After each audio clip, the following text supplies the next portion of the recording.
আল্লাহ, আমার সাথে যাকে দেখলে তুমি খুশি হবা,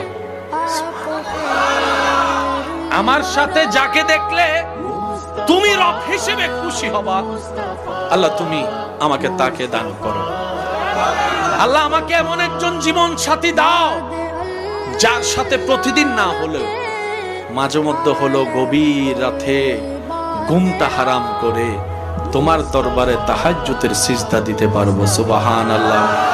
আল্লাহ আমার জীবনে এমন একজন নিয়ামত দাও যে ব্যক্তিটা আমার জীবনে আসলে আমার ভাঙ্গা ঘরটাও শান্তিতে রূপান্তর হয়ে যাবে।